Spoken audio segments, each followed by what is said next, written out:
大家好，我是阿信老师。今天呢，我们来学习汉语数字0到100สบายดีทุกคนเนาะ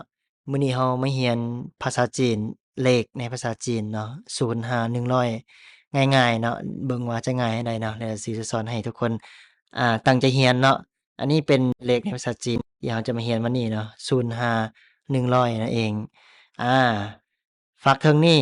0แม่นบ่1 2 3 4 5 6 7 8 9แม่นบ่เนี่ยฝั่งนี้จะเป็น10 20 30 40 50 60 70 80 90นั่นเองเนาะง่ายๆเนาะเดี๋ยวแป๊บหนึ่งเรียนแป๊บเดียวก็ได้เนาะโอเคมาเดี๋ยวเราสิจะสอนอ่านก่อนเนาะเรามาอ่านก่อนแล้วค่อยเขียนเนาะ我们先读完再写โอเค好来跟老师读เนาะอ่านตามหลักสูตรเลยเนาะผู้ใดเรียนพินยินมาแล้วก็ลองอ่านเบิ่งเนาะแล้วสิจะฟ้องเสียงเนาะลองเบิ่งเนาะอันนี้เนาะอันใดตัวที่1เนาะแล้วจะซูมกันมากันนี่อันนี้เนาะอันนี้เลข0แม่นบ่เลข0ภาษาจีนว่าหลิงเนาะหลิงนี่เลอหญิงหลิงเสียง2แม่นบ่ลิงหลิงหลิ่งลิ่ง4เสียงนั่นเองแต่อันนี้เป็นเสียง2หลิงเนาะหลิงนี่แปลว่า0ต่อไป1เนาะเลข1ภาษาจีนว่าอีอ่าอีอีมันจะเป็นอีเป็นยี่เนาะเสียงระหว่างกลางนั่นเองเนาะอีแต่ว่าจะนักไปทางอีหลายกว่าเนาะอีอืมตัวนี้อีเสียง1แม่นบ่ตัวนี้เสียง4เนาะอ้ออ้อบางคนอ่านว่านะต้องอ่านให้ถูกต้องเนาะมันเป็นเสียงอยู่คอนั่นเองเนาะตัวนี้อันนี้อ่านว่าอ้อเนาะหลิงอีอ้ออาอ้อโอเคอ้อเสียง4เนาะต้องนักนิดหนึ่งเนาะอ้อต่อไปเลข3เนาะภาษาจีนอ่านว่าซันซันเบิ่งพยัญชนะเนาะอันนี้ซื่อแม่นบ่อันนี้อ่านใช้เสียง1เป็นซันซันเนาะซันเอาให้ดีเนาะซันนี่แปลว่าเลข3เนาะถ้าอ่านผิดเนาะอ่านอาอันนี้อ่านว่าชันเนาะชันนี่แปลว่าภูเขาหรือว่าดอยเนาะออกเสียงให้ถูกเนาะอันนี้เป็นเสียงซันเนาะซันต่อไปเลข4เนาะเลข4ภาษาจีนว่าซื่อซื่อเสียง4เนาะซื่อวันนี้เลข5อู่อาอู่เนาะอู่เสียง3นั่นเองเนาะอู่เวลาอ่านอู่อู่อาต่อไปเลข6เนาะเลี้ยวอาเลี้ยวเนาะเลอยิ่วเลี้ยวเลี้ยวอืมเลี้ยวต่อไปเลข7เนาะชีเลขนี้ทุกคนต้องตั้งใจฟังให้ดีเนาะบ่แม่นซีเด้เนาะมันเป็นชีอาชีชีเสียงนี้ในภาษาลาวรู้สึกว่าบ่มีเนาะตัวชีอะนะมันจะกงกับในภาษาไทยเป็นตัวซอโซอะนะชีเนาะชีต่อไปเลข8เนาะปาปาปัวอาปาปาเลข8ต่อไปเลข9จิ๋วจิ๋วนะจิ๋วจีหยวจิ๋วเนาะจิ๋วจิ๋วเดี๋ยวเรามาอ่านคืนเนาะตั้งแต่0มาเลยเนาะอาหลิงหลิงอีอีอ้ออ้อ三三四四五五六六七七八八九九ง่ายๆเนาะอ่านกลับคืนมึงเนาะผู้ใดที่อ่าน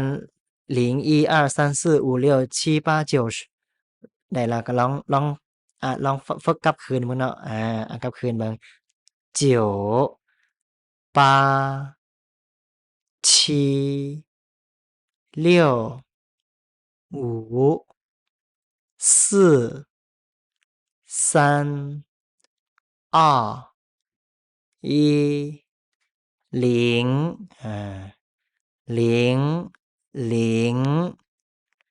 一一二二三三四四五五六六七七八八九九九八七六五四三二一零零一二三四五六七八九ได้แล้วบ่零零一二三四五六七八九九八七六五四三二一อันนี้คือ059เนาะง่ายๆน่าจะได้กันแล้วเนาะเดี๋ยวเราสิสอนเขียนกันเนาะคำหนึ่งเนาะ10คำว่า101010ภาษาจีนอ่านว่า10อันนี้เสียงม้วนลิ้นเองเนาะ10011234567890เห็นบ่10บางบัดนี้เฮามาเขียนกันเนาะเขียน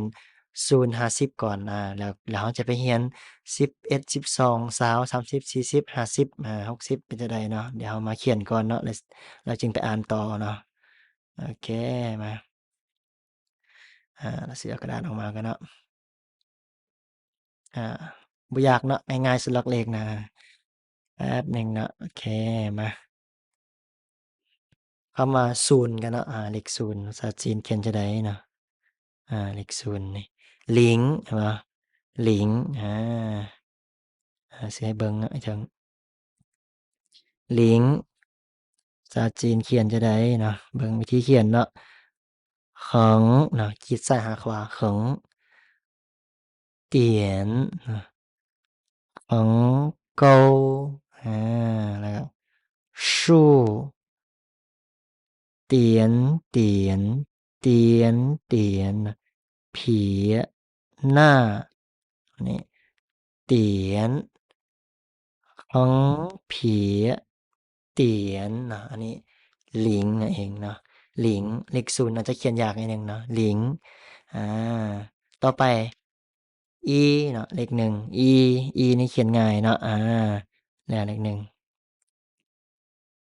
อาอีนี่อาจจะง่ายเนาะทุกคนเบิ่งก็ฮู้เนาะคิดเดียวซื่อๆนะแต่ว่าต้องคิดให้ถูกเนาะเหิงเนาะซ้ายหาขวานั่นเองเนาะ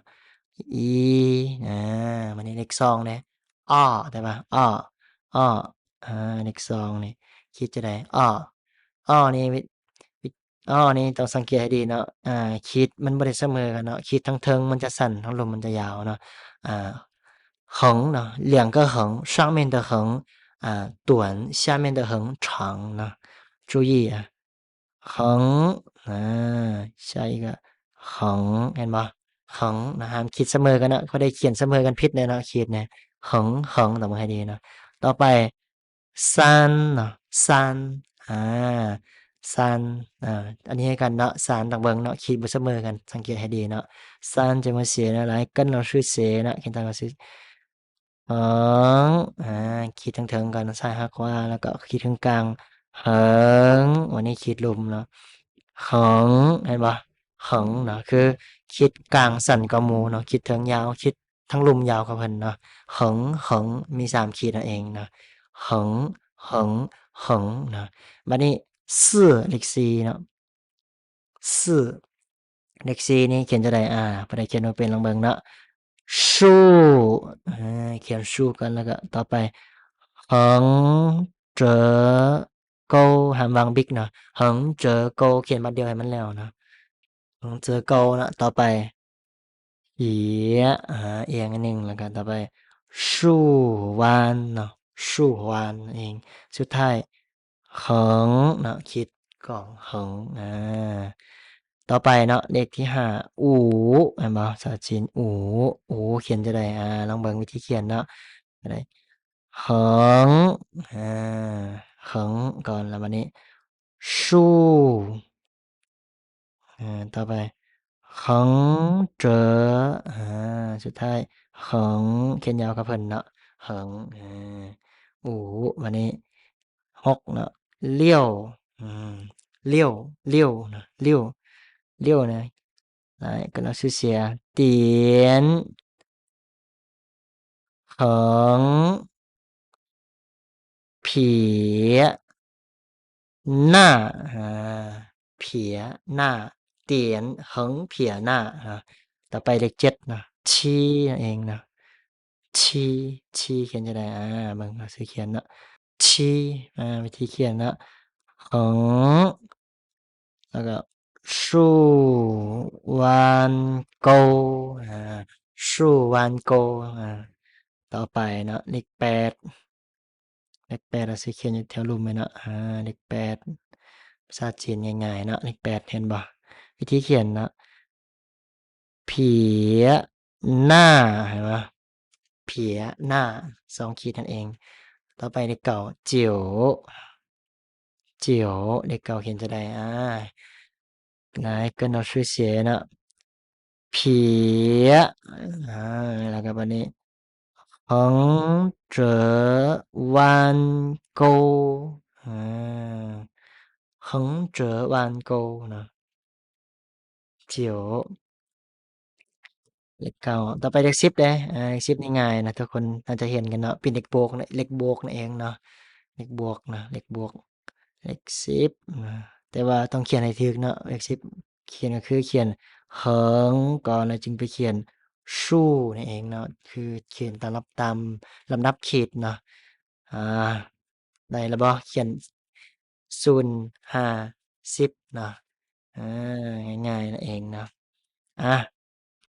แล้วเรามาอ่านนิดหนึ่งเนาะแล้วสิสอนต่อเนาะมาอ่านคือเนาะหลิง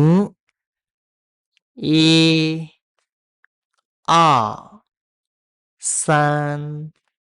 四五六七八九10ง่ายเนาะต่อไปอ่านต่อเนาะ10แล้วบัดนี้บัดนี้เราจะมาต่อเนาะหลังจากที่เราเรียน0 50ได้แล้ววันนี้เราจะมาต่อเบิ่ง11 12 20 30 40 50นับจะได้เนาะอันนี้เนาะพักส่วนทางนี้จะเป็น10 20 30 40 50 60 70 80 90นั่นเองเนาะอ่าคือภาษาจีนนี่ง่ายนะลองเบิ่งเนาะว่าง่ายจั่งใดเนาะคันเราเรียนได้0 5 10ได้แล้วต่อไปมันก็ง่ายเนาะถ้าจื่อหลักการนี้ง่ายๆเนาะลองเบิ่ง11ว่าจั่งใดล่ะ1110 1010แม่นบ่11แม่นอีแล้วก็เป็น10อีนั่นเองเนาะ10อีเห็นบ่111112เด้12เห็นบ่13เด้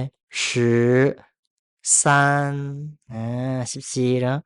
14 15เด้1516เด้16เห็นบ่17เด้17เห็นบ่18เด้18 19บัดนี้19บัดนี้เขียนได้เขียนก็ง่ายๆเนาะคือเราอ่านได้เนาะ11ก็เป็น10เลขบวกแม่นบ่10 นะครับอีก็เป็นเลข1เห็นบ่12เด้10อ้อเห็นบ่13เด้13เห็นบ่14เด้14เห็นบ่15เด้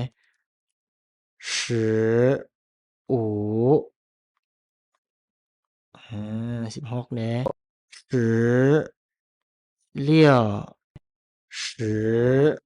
17对吧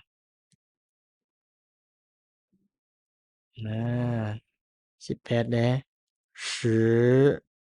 18 19เด้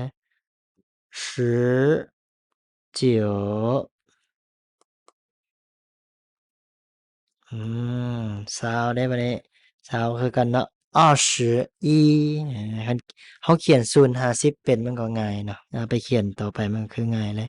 21เด้เขียนจั่งใด21เห็นบ่22ก็เป็น2023ก็เป็น23เนาะ24เป็น24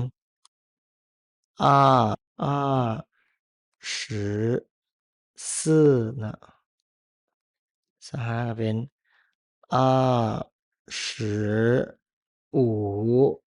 26ก็เป็น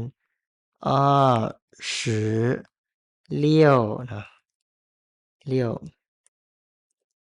สิเขียนใหม่ซะแล้ว6อืม27ก็เป็น2728ก็เป็น23 29ก็เป็น29เห็นบ่อาคือกันเนาะต่อไป31ก็เป็น31 32 33 40คือกันเนาะ50 60 70 80 90 90คือกันเนาะคือหลักการเดียวกันเนาะอาเอาแม่นบ่31 303บวก1 34 33 34 34เนี่ย40คือกันเนาะง่ายๆเนาะลองไปฝึกเขียนเบิ่งเนาะถ้าเราได้0 50ได้แล้วมันก็คือง่ายไปเลยเนาะโอเคเนาะวันนี้30 30เห็นบ่31เด้ก็คืออันนั้นเนาะ31ก็เป็น31เห็นบ่ซื้อสูงมาเนาะ32ก็เป็น32 33เป็น33 34เป็น34 35เด้35 36 36 37 37 38 38เห็นบ่39เด้39 40ก็เป็น4041ก็เป็น4041เห็นบ่42 42 43 43 44 44 45 45 46เด้46 47 47 48เด้48 49 49นั่นเองเนาะวิธีเขียนคือกันเนาะเอา40เนาะ40แล้วก็ต่อด้วยอี4043 44นั่นเองเนาะจนฮอด49 50ก็เป็น50 51 51 52 52 53 53 54 54 55 55 56 56 57 57 58 58 59 5960เด้60 61 61 62 63 64、65、66、67、68、6970、70、71、72、73、74、75、76、77、78、79วันนี้80เด้80 81 81 82 83 84 85 86 87 88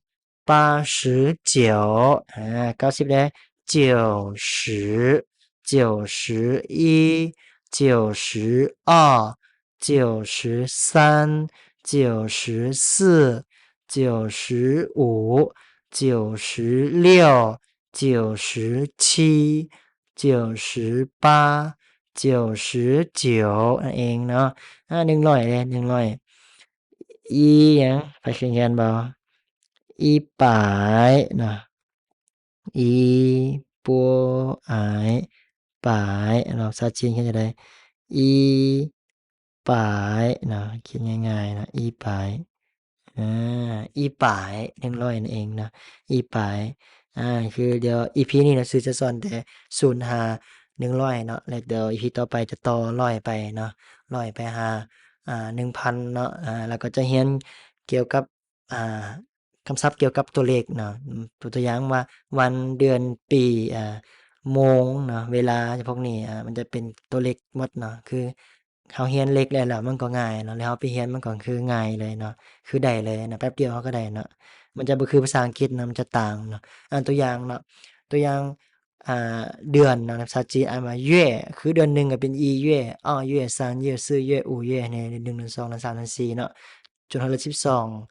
คือกับวันคือกันวันที่คือกันวันที่1ก็อีเฮาวันที่2อ้อเฮา3เฮา4เฮาคือถ้าได้เลขแล้วมันก็คือง่ายเนาะเดี๋ยวสิค่อยมาสอนใน EP ต่อไปเนาะEP นี้คือเอาให้มันได้ก่อนเนาะ0 5 10มาอ่านคืนเนาะหลิงหลิงฟังเสียงเนาะเสียงซองนี่หลิงบางคนอาจจะเป็นลิงลิงนี่เสียงหนึ่งบ่ได้เนาะเสียงซองฟังให้ดีเนาะหลิงหลิงหลิงอีอ้ออ้อ3 3 4 4 5 5 6 6 7 7 8 8 9 9 10 10 11 12 13 14 15 16 17 18 1920呢20 21 22 23 24 25 26 27 28 2930 30 31 32 33 34 35 36 37 38 39 40 41 42 43 44 45 46 47 48 49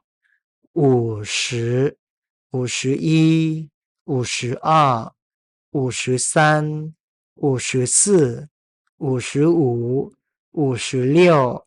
57、58、59、60、